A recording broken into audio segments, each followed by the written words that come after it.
co-main event kicked my ass. So the gate was $2 million. The fight of the night, Holloway Poirier, Gastelum Adesanya. So 2 fights of the night. Congratulations, they all won 50 grand, as they should have. Ridiculous. That's it. That's all I got. Crowned 2 new interim champions tonight in pretty incredible fights. That was for all the idiots that don't like interim champions. The championships, there you go. They were definitely worth it tonight. Can you give us your thoughts both on Poirier and Adesanya? I mean, what you thought of each of their performances and just kind of what you thought of, them as your new champions? Gastelum Adesanya is one of the greatest fights I've ever seen in my life. And the main event, Max Holloway is so tough and such a dog. Looked like he was out in the first round. He comes back. It ends up being a 5-round fight, back and forth. Amazing, incredible fight. I always wanted to see how he would do at 155. And what's crazy, what I didn't expect, is he looked small at 155. So I look forward to him going back to 145. I was going to ask what you thought, because he did look. I mean, he looked healthy and he certainly competed well at 155. But do you think? I mean, have you talked to him, and do you think him going back to 145 and defeating his title? We took him straight from the octagon to the hospital. That's why he's not doing it. I told my guys, I don't want him doing any interviews or anything. Take him straight to the hospital. He's tough. He's awesome, but I'd like to see him at 145 pounds again. Interesting. Yeah. Poirier looked much bigger than him. He did. In my opinion. What do you think for Poirier? Habib said that he'd like to see him in September for a title unifier. I mean, this is an interesting division, especially with Conor, that you can always throw wild cards in there. But is the unifier next? Does that make sense? Yes, that's the fight. Poirier will fight Habib next, probably in September. Probably in September, okay. In Israel, obviously, he'll have the unifier with Whitaker, I imagine, next. Yeah. Too early to say whether or not that could happen in Australia. I mean, I know that's tough. We were going to do that fight here. I wanted that fight in the United States. We're definitely not doing that fight in the United States. That fight's going to Australia. Yeah. It will be massive in Australia. Be huge. Any idea when it'll take place? No, we gotta figure all that stuff out. I just put my guys on that tonight. That's their homework for this weekend. Get us an arena and stadium, not an arena, a stadium in Australia. And one more question on Israel. I mean, now you have 2 African champions. I mean, I know that's been a market that's been kind of discussed, but I mean, now with 2 African-born champions, like, is that a more realistic possibility of a future UFC event there? Everywhere is a possibility and realistic for us to go. I was telling everybody yesterday, in 2 months, in the next 2 months, I'm going to show you guys the future, and not of UFC, the future of fighting. We're working on some stuff right now in Vegas that's just going to blow everybody away. And we have all these plans this summer to create more talent, bring in new people. We're literally, this summer the PI opens in China. We're already working on the places in Mexico that I told you about a couple months ago, Puerto Rico. I'm telling you guys, wait till you see what we do in the next 3 years. So PIs are already under construction in Mexico and Puerto Rico? No, PIs, we're looking for the land right now in Mexico. We're looking for the property. Cool. And lastly for me, I just want to ask about, this was the debut of the new pay-per-view platform. I did see some kind of headaches and people were having some difficulties. Can you give us an idea of what was good, what was bad, initial results, that sort of thing? So we were in pay-per-view negotiations weeks ago, months ago. I don't know, time's flying so fast I can't keep it straight. But not too long ago, we were in pay-per-view negotiations, and we didn't like the way they were going. So what you don't ever want to do is give us a little time to think outside the box. So we started talking to ESPN. The talks moved really fast, and we struck a deal with ESPN. And we knew we had to pull this fight off very soon, on both sides. And we knew that there were going to be some hiccups. Hopefully there aren't. Hopefully you can get everything dialed in. The next one will be much better. The next one you'll be able to purchase right through the app. It's going to get easier. It's going to get better. And I'm not just saying this because I'm in business with these guys. You've seen me in business with guys that I don't exactly love being in business with. That it happens sometimes. These guys are so good at what they do. They're so good. They're so on top of everything. We will get the problems that people had tonight fixed, and it will only get better. Yeah, buddy. Yeah. Somebody bring him the mic. Here you go. There you go. Thank you. just wanted to talk about a situation with Max Griffin, the whole thing with his opponent. This week when Max was in here, we were talking to him. Yeah. And he said it was just ridiculous, man, that he had to look over his shoulder for this guy. He's attacking him at breakfast, going overboard, you know, over, I guess he said something, they're going back and forth, you know, normally like fighters do. But what can you do that maybe this doesn't happen again? Because he said that you complimented his camp, Griffin's camp, for being professional about this. I mean, there's been a lot of things that have gone on at press conferences and all that, but what can you do to get these fighters to not act like, you know, pieces of crap when it comes to other fighters worrying about their safety and all that? Yeah, listen, they don't. Our guys are on top of that stuff. That's why there wasn't a fight 3 times last week whenever there were confrontations with these guys. But it happens. You know, you get these guys that are super emotional leading up to a fight. Somebody says something, you disrespect this, that. You know, you're seeing a lot more of it than you used to, but it's not no different than it used to be. Back in the old days, George St. Pierre said that he got threatened by the Diaz brothers in an elevator one time. And I mean, I could go on for days. It just, we didn't have as many fights, so it just didn't happen as often as it does now. You know, you know, we were so close in that Khabib. We knew that there were tempers flaring on both sides. Everybody was getting crazy. And if you watch the tape, which you probably have a million times like me, the Nevada State Athletic Commission guy almost had Khabib's legs before he jumped over that octagon. And even after he did, we had it contained very quickly. Nobody got hurt on either side or fans. These things are going to happen. And now that they're happening more often, we're more on top of it than we ever were. The bus attack. The bus attack came at the absolute right time when everybody was almost gone. The last bus was pulling out of out of Brooklyn. Right. And obviously it's a place where you have to drive into an elevator and the elevator takes you to the top. It couldn't have been a worse situation than it was. But again, our team did a pretty damn good job of stopping that from being worse than it could have been. So we are aware of all these things. We know it. When I came in that day, security told me what was going on with those guys and told me to be careful because I ain't as fucking young as I used to be. And when these guys start fighting, man, they give me the heads up. I need to know. So we're doing the best we can. But nobody's ever going to be in a situation where they're coming to one of these events and their safety it will never get that bad. We will never let that happen. Did you talk to Conor and Khabib about the online stuff? Yeah, I did. Yeah. I mean, is there anything you can do? Well, it stopped. Right. Thank you to both of them.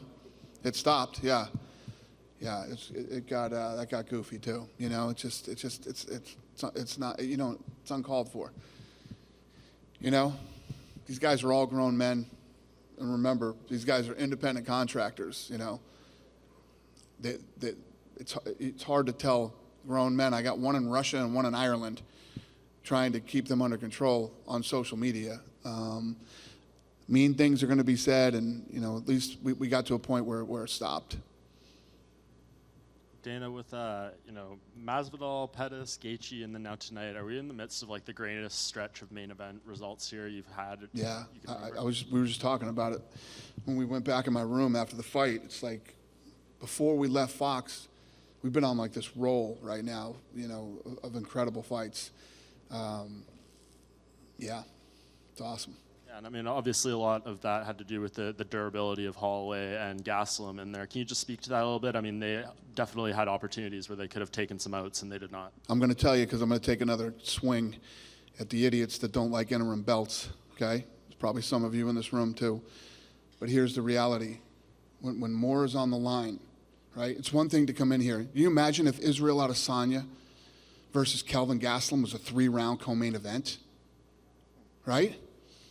And even the Poirier fight, the main event, if it wasn't a 5-round fight, and you know, these titles mean something to them. These titles mean something to them. So when you go in there and there's a belt on the line, and you know what's next, because now Israel, and I'm sure many of you saw it tonight. You know, Israel's flashy. Israel's a good-looking kid. Israel speaks really well.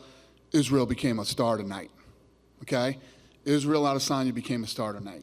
People are going to be talking about that fight for a month, You know what I mean? From you guys to the fans to whatever. Now the anticipation for a fight. That's why I said, forget the United States, man. We're going to Australia with this fight. You know, you have where he's from, right there. You have where Whitaker's from. It will be massive. So we just got to figure it out. What the hell was your question? Did you ask me? It was just to speak to the durability of. Yeah, Gastelum. it's about what's on the line. That's what it's about. It's about what's on the line. You know how bad Israel wanted to win that fight? You know how bad Gastelum wanted to win that fight? Watch it. Watch the fight. That's how bad they both wanted it. You know, there's real stakes. There's something, you know, on the line. Now, if you're Israel Adesanya, right? You were lined up to possible. He had to wait for Gastelum before, and we had to wait for Whitaker to come back. Now Israel Adesanya comes out, and he's got a belt. He already beat Gastelum. He doesn't have to wait for Gastelum, and he gets pay-per-view. How does this not make sense to anybody? Israel Adesanya was on vacation. He left vacation to come take this fight because he understands what is at stake here and what he can get. And the same thing for Max. Max, you heard him saying all week, he wanted to be a double champ. He wants the legacy. He wants people to know his name, you know, when he's long gone, and he wants 2 belts, and there's more money involved in that too. So. And, you know, talking about Izzy, it's been 6 fights, 14 months, and here he is with a belt. Right. I mean, can you recall many people who have had this resurgence? You call him a star now. No, you know who he reminds me of? The Conor McGregor. That's what Conor did. Conor came in, he stayed active, he built up a lot of notoriety, had some great fights, and people knew his name, and people wanted to see him fight. Israel Adesanya is on that same trajectory right now. He's doing the same exact thing Conor did. And you know what Israel doesn't say when we call him? He doesn't say no. I'm on vacation. I'm not going to show up and fight for a belt and then possibly get a shot at the champion and make pay-per-view money. He says, yeah, I'll see you in Atlanta. You know, and when you have that type of confidence in yourself, it pays off. And, you know, it's definitely going to pay off for him. And on the opposite side of the coin, Dustin Poirier has had to take the long road. His 22nd UFC fight, the only person who's had more before getting a belt was Bisping. I think it was 26. I mean, what have you made of his journey, his ups and downs, and then finally he gets to this point? Yeah, some guys have the Israel Adesanya path and the Conor McGregor path, and some have the Poirier path. You know, if you look, I don't remember what the numbers were, but Chuck Liddell had to go through that same thing, and then Tito wouldn't fight him. And there's been a lot of guys who, Tony Ferguson had a lot of, look at the bad luck that guy's had. You know what I mean? And the list goes on and on. Some people it works out for, and some people have longer roads. Poirier has, you know, stayed the path and trained hard and done what he's had to do to get here. And tonight was his night. He fought an incredible fighter, and he won. How did you score the main event? Because Habib was online. He said he had a draw. Did you think it was pretty clear for Dustin? Yeah, I think Dustin won the fight. I'm going to tell you that Israel Adesanya Kelvin Gastelum fight kicked my ass. I was like exhausted after that fight, and I started trying to watch the next fight, and I didn't really score it, you know. But I had Dustin winning the fight. Just last thing, since you mentioned Tony Ferguson there, he was saying that he's been cleared, he's ready to go. He called out Dustin tonight. Justin Gaethje was in here saying he'd like to fight Tony. Do you have any plans for Tony? Is he ready to fight? Are you ready to book him? I don't know if Tony's ready to fight. I don't know if that's absolutely accurate because we haven't had anybody evaluate him yet. But this was his fight. This was supposed to be him and Max tonight. This was his fight. He turned it down, you know. And we've made it very clear that the winner of this fight, just like Israel and Kelvin, would fight for the title. So that's the deal. Unless something happens to Dustin Poirier, he gets hurt or gets injured or something happens, he's got the fight. We didn't announce that, did we? Then I don't know. We'll see. Just a few from me here, Dana. Hey, buddy. First, obviously the main and co-main event are going to be the story coming out of this. The rest of the card was pretty good, though. A lot of good performances. Kind of any performances that really stuck out to you that you're going to take away from this event with? Yeah, I thought Nikita Krylov looked good. Khalil looked good tonight. Went going 3 hard rounds with a really tough, durable guy. What else did I like?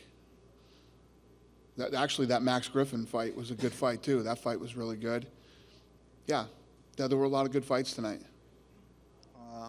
kind of shifting gears here. I know you've spoken about T.J. Dillashaw's suspension before. Yesterday he released a statement. I'm just wondering if you had a chance to see that and if you have any reaction to it. I haven't seen his statement. I know that he did release a statement, but I didn't see it. And final one, we've been asking all the fighters. Game of Thrones comes back tomorrow. Are you a fan of the show? And if so, who do you think's going to win at the end? I've never seen it. Yeah, I've never seen it. You're not alone. There are a lot of fighters who have said that too. Oh, really? All right. I thought I was going to be like the only guy that never seen it. My kids are into it. They watch it. I really don't watch a lot of TV, to be honest with you. I don't have time. Yeah, I don't know what more could be said about Gastelum and Adesanya. Incredible fight, but it looked like fourth round, that fight might get stopped at one point. Also in the fifth round, did you think it might get stopped at one point? Did you think it was close? I mean, during the fight, they were both hurt during that fight, and both guys came back and fought through it. And, you know, I was interested in seeing Israel tonight against a guy who hits as hard as Kelvin, and I honestly thought wrestling was going to play a bigger factor in that fight than it did. You know, Kelvin came out banging with him right from him. Kelvin looked great in that first round. He had Israel off balance and, was like beating him to the punch. Then Israel came out, adjusted in the second round, and it was on. I mean, from that second round, that fight was back and forth, and I thought that Kelvin would wrestle a lot more, at least attempt to wrestle or shoot, and try to make Israel at least gun shy and changing his levels and everything. But he just came out and banged with him, and I was impressed that when he did try to shoot, how Israel, he took Israel down that one time. Israel got him in a triangle. He had his neck at one point, and it was great, man. I mean, it's seriously one of the greatest fights I've ever seen. Yeah, he got, I think, 2 takedowns. The first one, Adesanya stood right up. I saw Henry Cejudo jumping up because I'm sure he saw the takedown and was thinking, okay, my boy's got a takedown, and Adesanya got right back up. Right. I saw John Jones had called out Adesanya. And your thoughts, I mean, is that something you'd love to put together, knowing that you're calling Adesanya a star and John Jones listen, being who he's got Whitaker to look forward to now. Whitaker is a bad dude. He's bigger than Kelvin. He hits harder than Kelvin, and he needs to focus on him right now. I know him and John Jones have been talking some smack. And listen, if he wins and he becomes the middleweight champion, obviously I'd love to see him and John Jones fight. But we'll see how everything plays out and timing. Because probably the other thing is, if Israel Adesanya fights Whitaker and wins, there's other guys that have been waiting in line too, to fight for the title. So if Jacare keeps winning and doesn't get a title fight, that guy might kill me. So we'll see what happens next before we start talking about John Jones. But that John Jones fight is going to be out there for Israel no matter what. That ain't going anywhere. And to go off the path a little, any word on Cormier and Lesnar? Yeah, the Cormier-Lesnar rumors weren't true that I had something done. That was never true. I've been talking about that's the fight that Cormier wants. And I saw a lot of people, giving Cormier shit on the internet because he wants that fight. First of all, Brock Lesnar wants to come back. I don't know when we'll get it done. Daniel Cormier has done everything we have ever asked him. He's fought anybody we've ever wanted. He's been a great champion. He's an incredible ambassador to the sport. If he wants the Brock Lesnar fight, why shouldn't he get the Brock Lesnar fight? He's talking about retiring, and he wants to fight Lesnar. He's still got 2 nasty fights before he retires. He's got John Jones, and he's got Stipe Miocic. If the guy wants to fight Brock Lesnar, he's going to fight Brock Lesnar if I can get it done and if I can make it happen. So I don't know when, but like I said, Brock lets me know when he's ready. We good? Thanks a lot, Atlanta. I appreciate it. You guys have a good night.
times. I was expecting trumpets, whole choir. Was it? Oh, damn it. Yeah, I practiced it.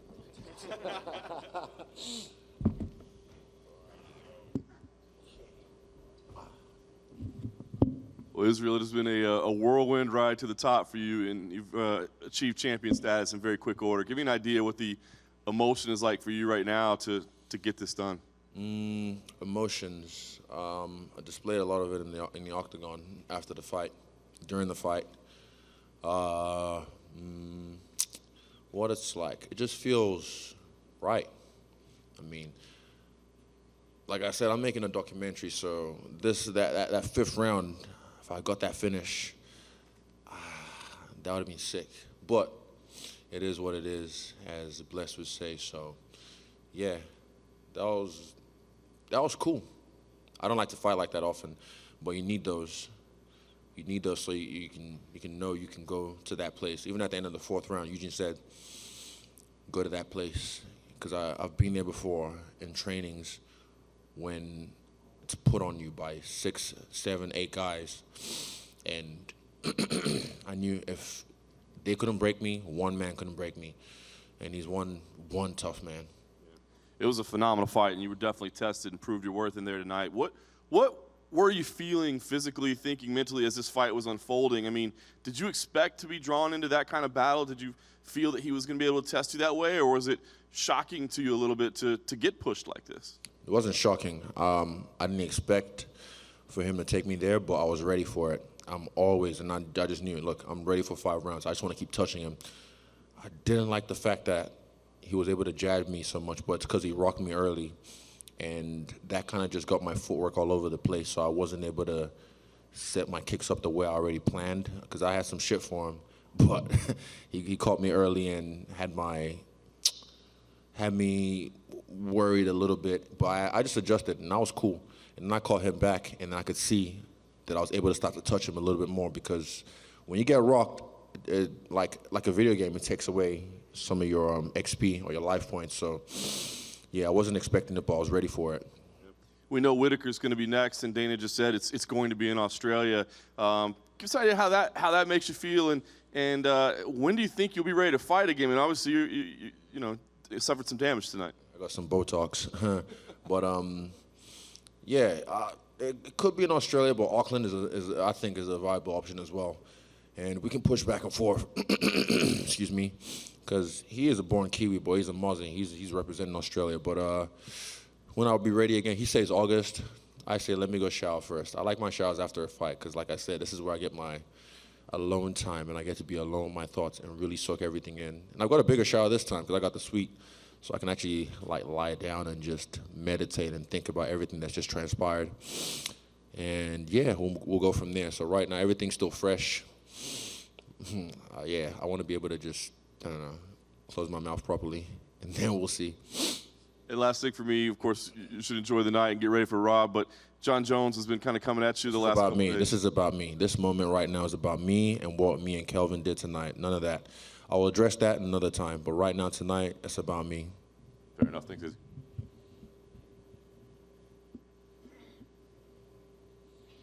Congratulations, Izzy. I think that was easily front runner for Fight of the Year so far. When in that fourth round, it appears that he hurt you a little bit. Were you in danger in that fourth round? Were you hurt? I was. One thing, he took my feet from under me because I tripped over myself, but my knees were still there. I'm, in hindsight, I know later on I'll be glad I went through this because I know why people break. I know why people get wilted, and a lot of people they're weak mentally. When it gets to that point, they want a way out, and I've done it to many people before. I've done it to many men, so I could see he was trying to do that to me, and then he couldn't, so he started to get discouraged. And I adjusted my game. I adjusted my shots. I was throwing straight shots at first, and then I started to curve it and get behind his guard.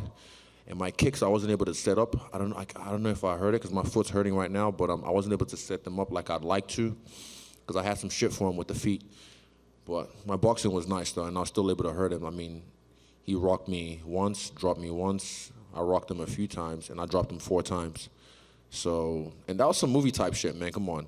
Overcoming adversity in the beginning and then the end of the fight, 5th round, I rocked him how many times, and I'm just trying to finish the fight. I was going for it. That reminded me of one of the circuits we have at the gym called Spider, and the last round is actually that.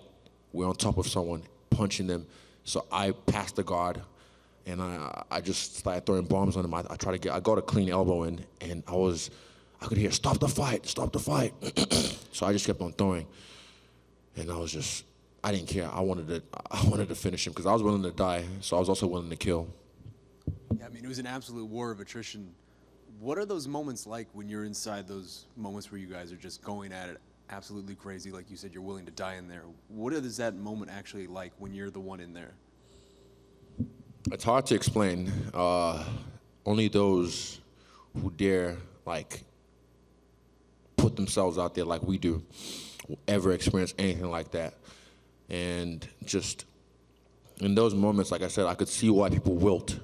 And even Eugene told me, you can see on the embedded, he's a guy you just have to break him down. You're not going to get him out of there with one shot, Eugene said. You just have to break him down. And I was, the leg kicks were paying off, slowing him down. My oblique kicks they're working a little bit. But yeah, he blocked all my head kicks, I think. I can't remember. I'll have to have a look at the fight again. But those moments in there, yeah, I can see why people wilt, but I'm not one to quit. I'm strong mentally. I'm bulletproof in the brain. And I'm fucked in the head a little bit. So I just knew you're not going to break me because I've had 8 guys, 10 guys. I was going to say run a train, but in a different way. On me in training. And I'm like, if they can't break me, one man can't break me. And he's a tough one hell of a man. You know, you talked a lot about after the Anderson Silva fight, about what you learned in that fight, and really just mentally, sort of the switch that you learned and it flipped in there. What did you learn from this fight and going through an experience like that? Did you learn anything about yourself, I guess? So I think it was 116, Abu Dhabi. No, that was 112. 116 with Chael Sonnen. Was it 116 or 118? One of them. Thank you. Yeah, Esther. It was 117 with Chael Sonnen that he overcame adversity and submitted him with a triangle in the 5th round. That's some movie style shit. That's some legendary shit. And I'm doing that. I did that tonight, overcoming adversity. And what was the question again? Sorry. What did I learn? What did I learn? That's right. Yeah. So I take something away from that fight. You can't do that in training because you don't get paid in training. But I take something away from that fight. I can feel myself leveling up already, a lot. I know this guy, he can't break me. I don't think I broke him, but I did a good job of chopping him up and dropping him a few times, more than a few times. And yeah, I'm just you know me, I gotta take my shower first, build my own thoughts and know what I really think, because everything's still kind of fresh. But I know for a fact I'm the best in the world. I've said this before over and over and over and over again until it's just tiring. I said it before I even got in the UFC. I feel like the best. I know I'm the best, but no one's listening, and I didn't care. Fuck the rest. I just had to do me. So, again, what are they gonna say now? Wait till he fights. Wait till he fights. And go on their fucking phones and talk shit. And some of you might as well. But hey, guess what? I'm proving myself right. I don't have to prove you wrong. I'm proving myself right every fucking time. My last question. A fight like tonight, it's a star-making type of performance. I'm just curious, how big do you think the Robert Whittaker fight can be? One of the biggest sporting events in Australasian history, in Oceanic history. And look, he's injury prone. That's the problem. I don't know what they're doing over there at their trainings or whatever, but I mean, even that triangle, I had that triangle nicely tight, but I had to sweep him because I hurt my knee during the camp, and I don't always talk shit about, what I did, because everyone goes in there banged up. He was probably banged up going into that fight as well with something, but as he was trying to escape, it was tight, and I locked it in. Then, oh, fuck, it just started to hurt me a little bit, so I swept him, and I was trying to drop some bows, because we in the ATL. But then, yeah, he got out, and I stuffed his head and got back up, and I just kept on pushing. And I just knew that 5th round, man, I found something deep. I found like another level. I've been there in training before, but I found another level of just that darkness. And Brad Riddell, he won as well over the weekend in a show in Auckland. But whenever we're training, he says, go numb. He just says, go numb. Embrace the darkness. Embrace the darkness. Make it your friend. And that's what I was thinking. And I just like, we're going to die right here, you and me. Yeah, it's kind of scary to say, but I was willing. I was like, look, if he takes me out, he takes me out, but I'm willing to die right here. So, yeah, all those people saying I can't take a shot, fuck. I mean, come on. He couldn't even put me away. But he's a tough dude, and I don't think he's been dropped that many times in a fight before. Yeah, so, yeah, first time for everything. Yeah, last time. Israel, first of all, I want to say thank you, man, because you guys leave everything in that fight, and that was an awesome fight. And do you think we're going to see a second fight between you and Calvin? I think so. At some point, he's a tough guy. Like afterwards, when I was on top of him, I was throwing blows. Like he sat up, and then we looked at each other like, fuck. It was cool. Like we knew what we did. We knew what we shared in that space, and it was special. And these are legendary moments, man. Legendary moments in time and history. And I'm so grateful to be a part of it. Imagine being me.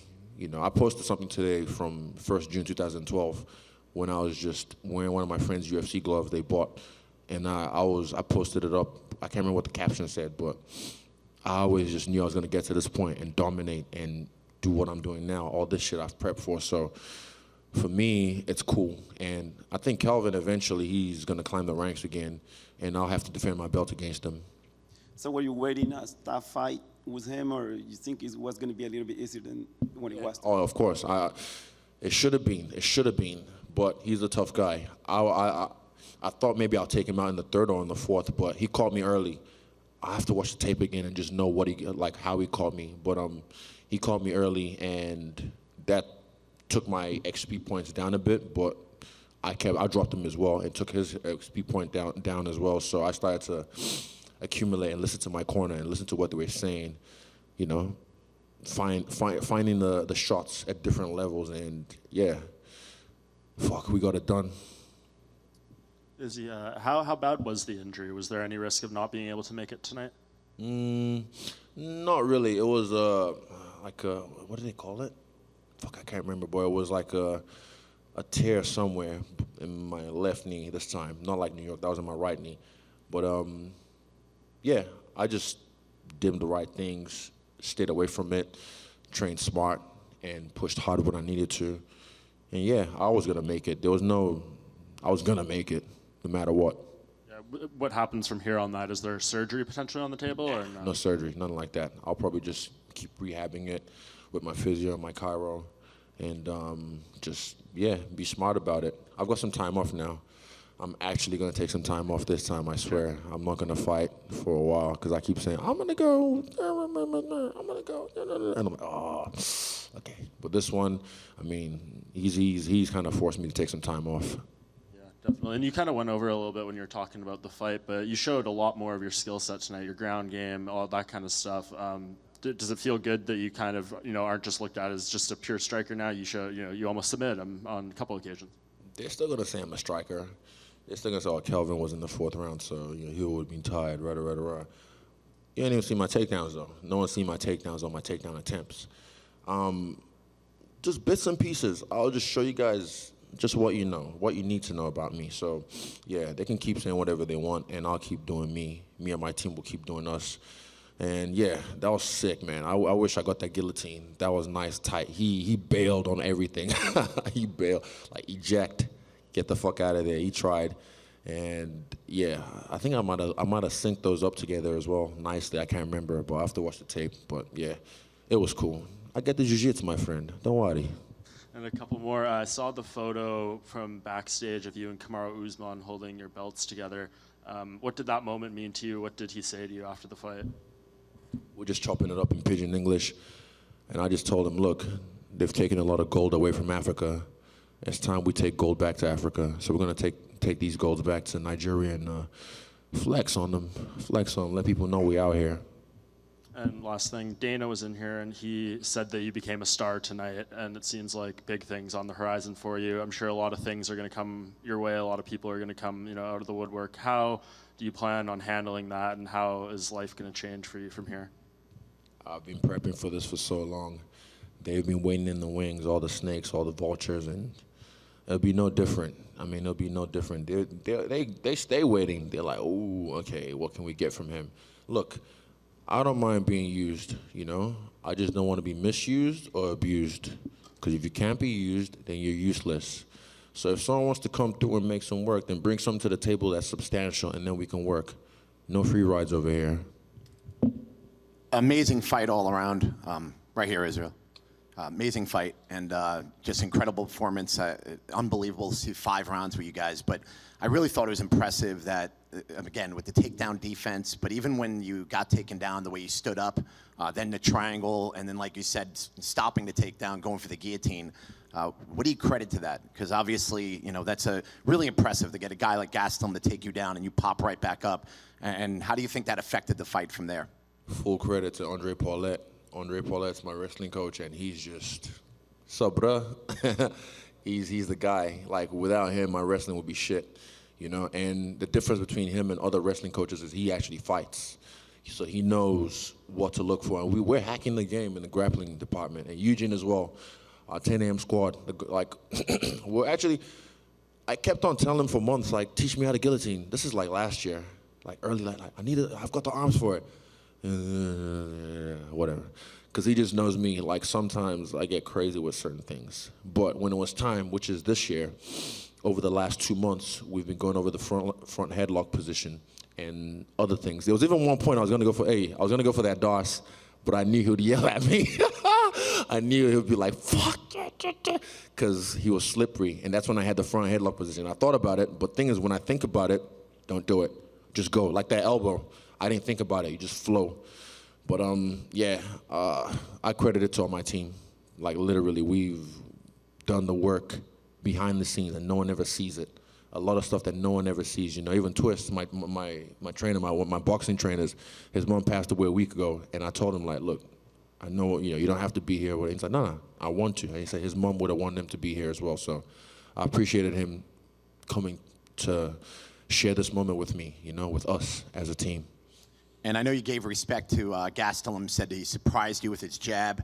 Anything else that really surprised you with him? And is there anything that you're taking away that you're really happy about other than the title as far as your performance tonight? Because I know you were a little hard on yourself at first, kind of picking away at some of the things that Gastelum was able to do. But what would you be most proud of walking away from that fight tonight? My will, my heart, my ability to adjust on the fly and listen to my coaches, to actually listen. Because a lot of people, like I said, I can see why they break when they're in there under pressure from someone like him or someone else. Because they see, oh, fuck, they're weak mentally, so they don't want to be there. And I've done this to people. I did it to Rob Wilkinson. I did it to Brunson as well. Because I can just tell, they don't want to be there. They want out. So you have to give them a way out, but not me. I was talking to myself. It was weird, I was in a third-person mode, and I could see. I was like, okay. I don't want to say what I said to myself, but after the 4th round, before the 5th round, I kept on saying, Ayabiekun, Ayabiekun. And in Yoruba, that means heart of a lion. And I looked across the cage from him in the octagon. I was like, you and me, we're going to die right here. One of us. And I want to watch that 5th round again, because that's some movie type shit. That's some, like Dana said, Stars Born again. Israel, Izzy, you said the biggest fight of your life was against Anderson Silva. After going to war with Calvin and having those 5 rounds and touching that gold strap, have you changed your mind?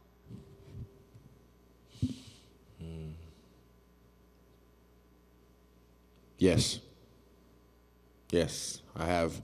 That was the toughest fight of my career, physically. Still mentally, the Silva fight for me was a barrier I had to get over mentally, but physically, this was the hardest fight of my career, bar none. Before you take that shiny strap to Australia and back home, where's the first place you're going to celebrate? New Zealand. We're going to New Zealand. This is where the strap belongs, New Zealand, and then taking it back to Nigeria as well. Australia's already got some Aussie, some fucking fake Aussie parading with one of these as well. I don't even think he has one of these. Yeah, one of these. He's on that old system. We're on that new flex. Don't worry about it. We're on that new flex. So yeah, we're taking this back to New Zealand.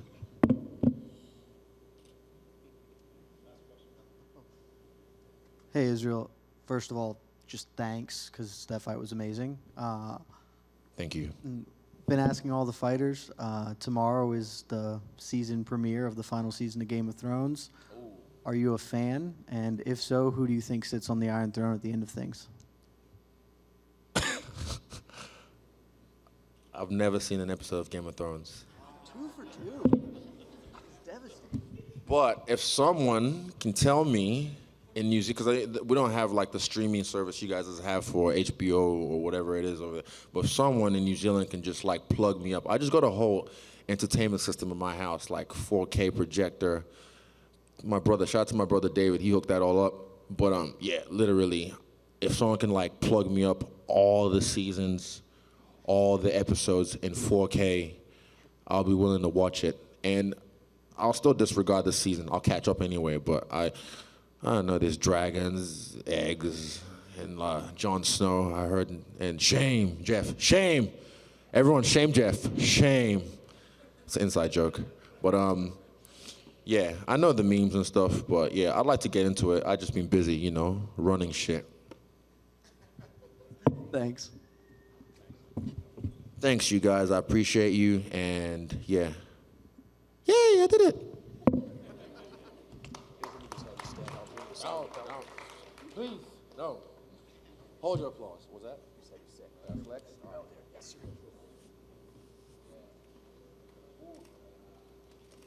Give me 3 days, my face will swell down. I promise. Fucking look like an Oompa Loompa right now. Thanks, man. Chris.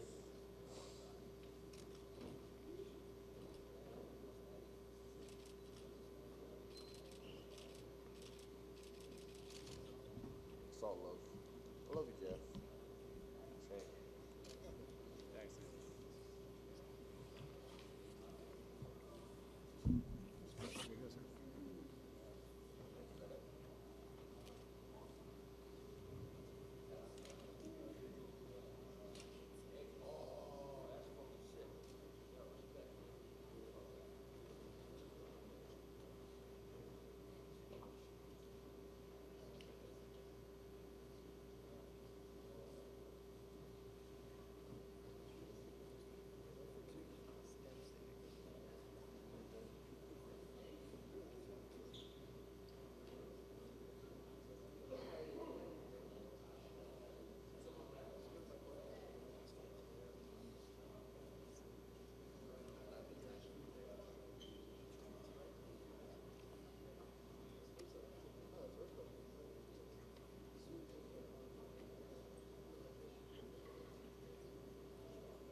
It's like magic.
What's up?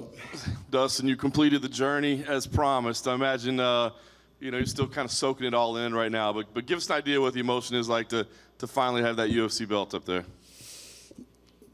Man, I can't put it into words. I thought about it every night since the fight was announced. I thought about it before that, but it feels even better than I thought it was going to feel because I earned every step of the way. It's just not that these other guys don't. I just know what I had to go through to get it, the ups and downs.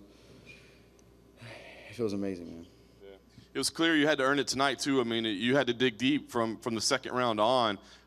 Physically, how did you feel in there? Was it the pace of that first round just too much, or was there adrenaline? I mean, what was going on in there? I mean, I was throwing power shots a lot. Every punch was almost a power shot. And brawled a little bit more than I wanted to. But when you fight, a guy who throws volume like that and you try to match his volume and disrupt his timing, I knew that the workload was gonna be a lot. I knew that mentally coming into this fight. We prepared for it in the gym, and I knew it was gonna be a gunslinging match. You guys had a lot of respect for each other all throughout, but there was some talking in there tonight, some staring down. Give us an idea what the conversations were like, what was going on there. One time, my mouth was bleeding, and I spit on him, and the ref said, "Hey, you can't spit on him," and he said, like he knew I didn't do it on accident. I didn't aim at him, but it just might have hit him. Man, it's a fist fight. You might get some spit on you. When I hit him with a good shot, he would say that was good, or start clapping. When I kneed him in the face, and before he started bleeding, when he picked his head up from the knee, I saw the gash, and I said, "Gotcha." And then it was a battle, man. Yeah. As you said, it's a piece of the championship, and you want the completed one. Dana said, the Khabib fight definitely is the one that makes sense for you. It's your fight. He said he's thinking September is the right time. Give us an idea how you're feeling physically right now. Is that a likely date? Is that the fight that makes sense for you? We'll see. Whenever they want to do it, I'm down. Like you just said, and like I said before, this is a piece of the world title, but it's a damn good piece, and we need to unify the belts. But right now, I have no injuries from the fight, bumps and bruises, of course. My hands hurt from hitting Max so much. He's so durable, so tough. He's a great champion. My left bicep hurts a little bit. I might need to get that checked out. I don't know if I pulled something, but other than that, I feel good. And last thing for me, Khabib obviously has an incredible record. Nobody's been able to figure him out. What is it that you feel like you bring to the table that will be different than anybody else did, that you'll be the guy that's able to beat him? Grit, determination, the right amount of crazy, self-belief, everything it takes to be a champion. I have that. Dustin, you said post-fight, that there was a moment in there like you felt the fight was slipping away from you. What did you have to do mentally to come back from that? Because it did look like maybe you were getting a little fatigued at points in the fight, and you managed to obviously get it back together and close it out pretty strong. Just pull myself together, stay in the fight. Like, it's all mental, There were a couple times he hit me with some good shots. It looked like I was fatigued, but I was hurt a couple times against the fence. Just pull myself together, keep my feet under me, and keep believing. Like, I just had to have a second with myself. Like those thoughts creep in, and I got to tell myself, don't talk to me like that. And that's what it was. Yeah. Were you surprised at Max's durability? He took some heavy shots from you. Yeah. I was surprised I hurt him that quickly in the first. And it looked like his legs were definitely gone. He took a couple steps back and started wobbling. And I've seen a lot of Max's fights. I've never seen him really hurt like that. So I went a little crazy trying to put him away, which has got me in trouble in past fights. But the guy's so tough, man. This was my 40th fight tonight, and there's only been 2 fights that my hands, they're going to be swollen and hurting tomorrow. There was a Gaethje fight, and now Max. And Khabib did tweet out that he thought the fight was a draw. That's how he scored it. Was there any doubt in your mind that you got the win when the 5th round ended? I didn't know. My boxing coach told me coming into the 5th round when I was sitting on the stool, he said, if you go out there and win this round, you're the world champion. So my corner obviously had me either tied there or ahead, and I won the 5th round, I feel like. But I didn't know. When you're in a fight like that and you're getting hurt and you're hurting him back and forth, there's blood everywhere.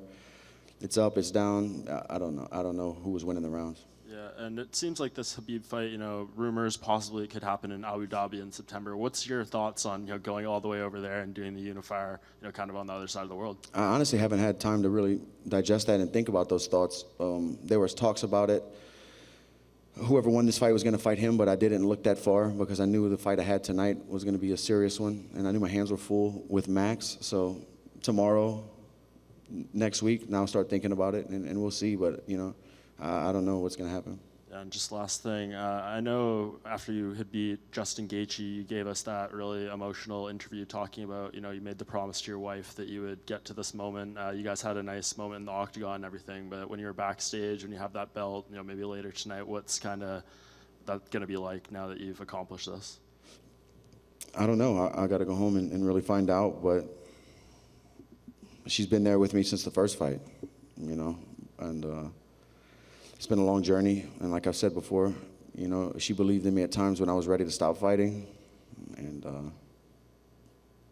I wouldn't be here with this belt if it wasn't for her. So it's just as much hers, this whole journey, and I'm just appreciative to be able to share it with her. And I've been saying it all week to her, to my management, to my team, that, in the words of Teddy Atlas, I knew I had 25 minutes to make life fair tonight. Nothing mattered. When I've been overlooked or knocked out, dropped fights in the past, and had to climb back up, nothing mattered but 25 minutes tonight to make life fair and be a world champion. And that's all I cared about, man, is showing up for 25 minutes, staying focused. And my wife knew that I was going to go out there, and I was willing to leave a piece of myself in there. And I was. And I might have. I can't wait, man. I'm bringing my daughter to the zoo Monday morning. Her dad is the champ. I have a video on my phone of her running around saying, "Dad's the champ," before I was. I've watched it 100 times this week. Nobody can take this away from me. I paid for it in full with blood, sweat, and tears. And I don't know if anybody's ever had a dream or a goal that took all of themselves to become a reality. And that's what this represents to me. Justin, thanks for bringing us that awesome fight to Atlanta, man. It was great. And tell me, what went to your mind after you hitting him so hard, so many times, and the guy, it was fighting like nothing happened to him? I thought I was going to put him away a few times. And, he didn't get on the bicycle. He walked forward when he was hurt and crowded me and made it hard for me to hit him. And he hit me with shots. The guy's a warrior. I knew I was in a dogfight. After each round, going back to my corner, I was just thinking how this fight's insane. I'm hurt. He's hurt. He's spitting blood, and I have nothing bad to say about Max at all. He's still the champ. Yeah. So on your when you get home, so what you gonna be cooking, man?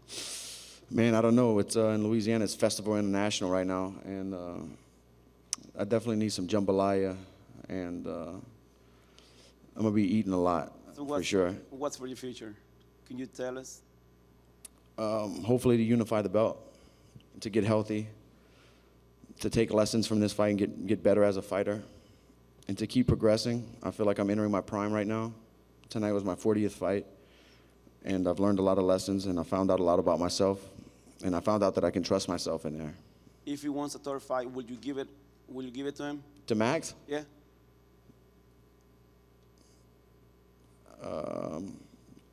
I think this represents my next fight has to be for a unification fight, but I love Max, man. I'll fight him 5 more times. Thanks, man. Dustin, right here. Congratulations. Incredible fight. You'd been asked about, Max, the shots that he was able to take in that fight. I'm just curious, when you're hitting him with everything that you have and this man is still walking forward, is there a mental adjustment you almost have to make? I think I made it towards the end of the fight. I realized that, I'm wasting a lot of energy and making this fight a lot closer than it needs to be, brawling. So I just got behind my jab and started to throw my cross a little bit more straighter. Tried to pump the jab. He started using less head movement towards the end of the fight, and the jab was finding its home very easy. he's kind of tricky. His speed and timing is his cadence that he uses is a little different. He'll loop shots to the body, throw slow jabs with a fast cross behind it. It keeps you off. You know, a lot of his jabs didn't land, but the cross did. You know, the guy's a good striker. It seemed like there were certain moments where he was starting to find that momentum, and you had talked about that this week, where he's that guy who will snowball rolling down a hill type of thing. When he's finding his momentum, what adjustments did you make? What were you able to do to change that? Probably not the best adjustments, but I bit down and threw as hard as I could and tried to hurt him. Multiple times on the fence. I missed a lot. I probably looked like a maniac out there.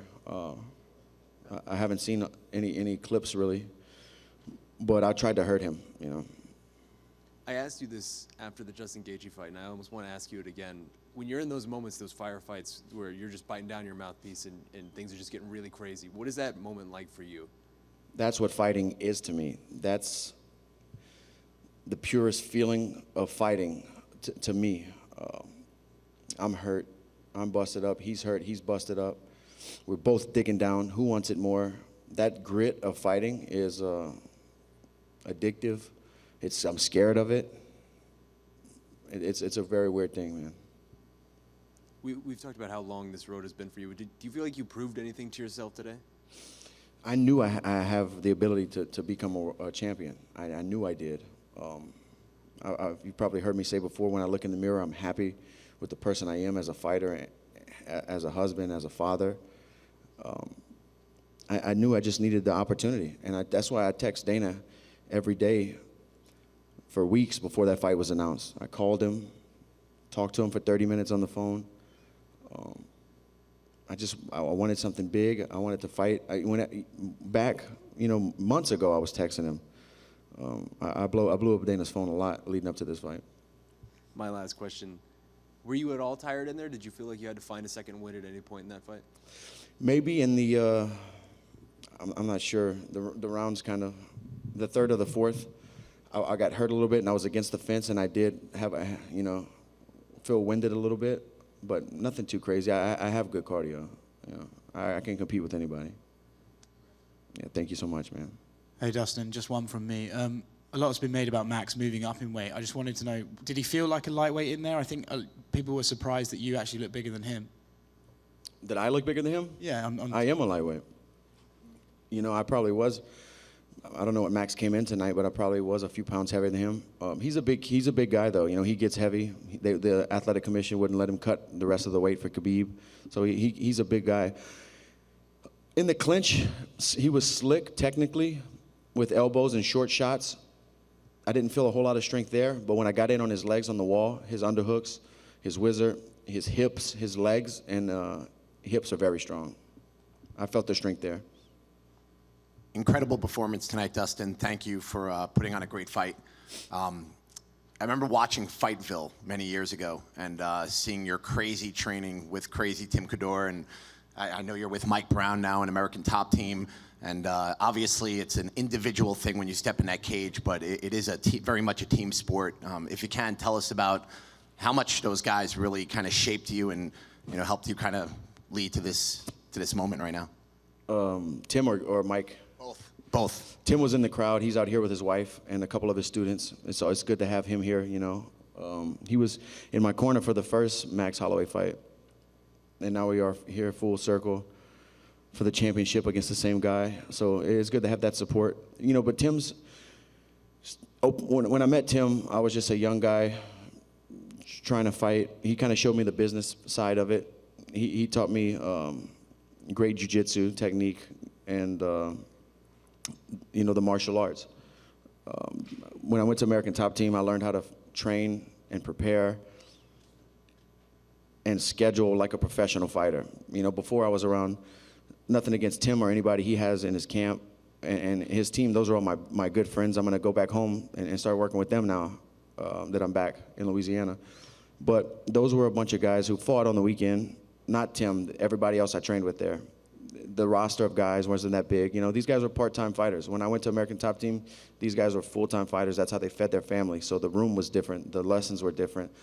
The camaraderie was different. And that's what really being around guys like Thiago Alves, Robbie Lawler is a good buddy of mine now, a guy who I respect a lot, and a guy when I have dropped fights in the past, when I didn't want to get out of the house for the weeks after, would come and pull me out of the house. Robbie's a good guy, a very quiet guy, doesn't talk a lot, he's not on social media and stuff, but he's a good, really good person.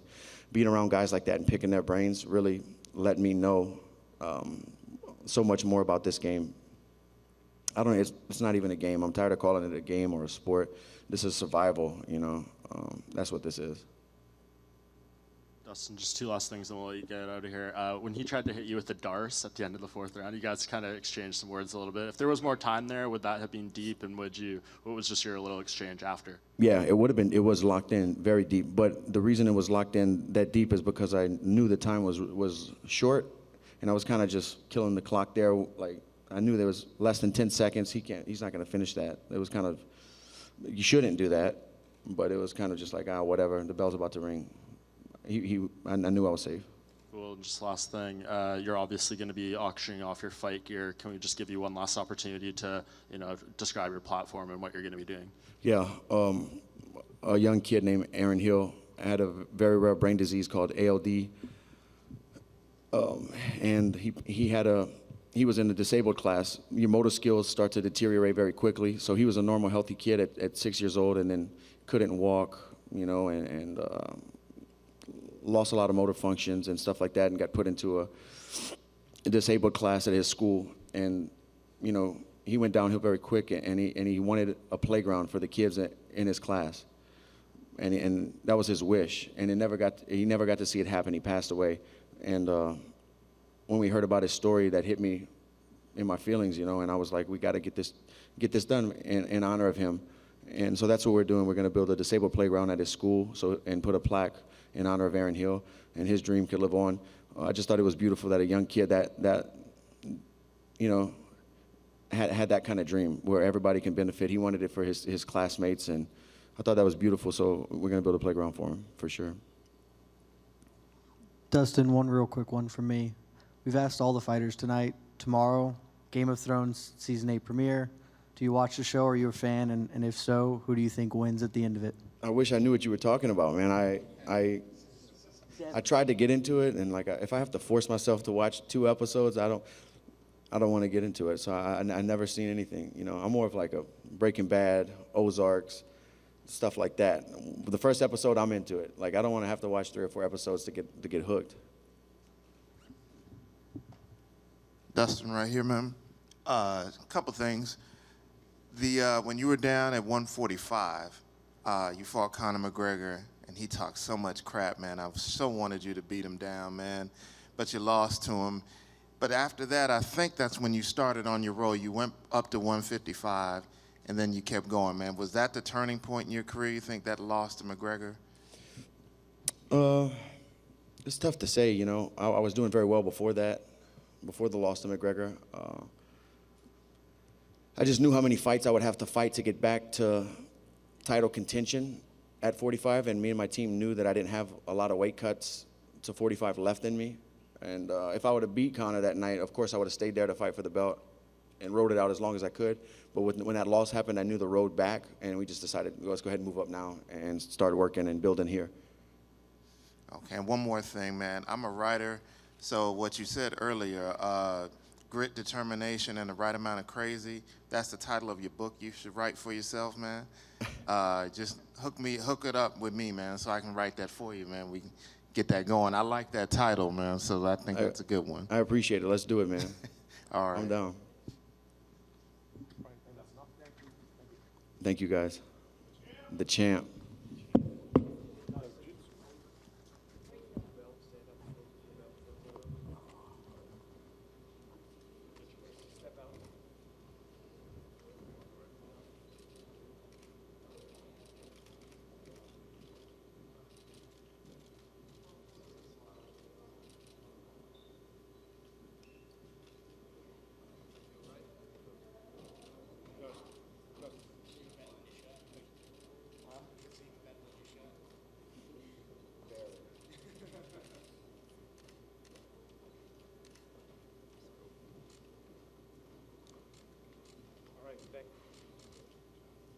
Thank you, guys.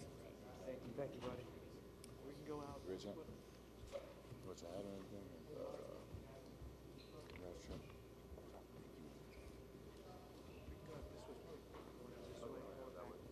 Thanks, guys. Thank you. The phrase fights like a girl is about to be redefined.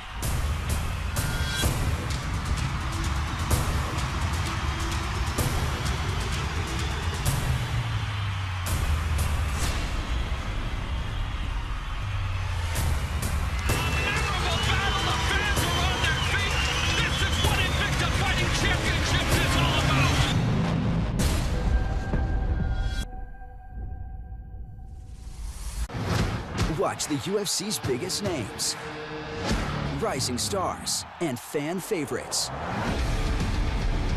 on the featured bout of the UFC Fight Pass early prelims. No matter where the fight goes down, UFC Fight Pass is the only place to see every moment of the UFC Fight Pass early prelims. Whoa!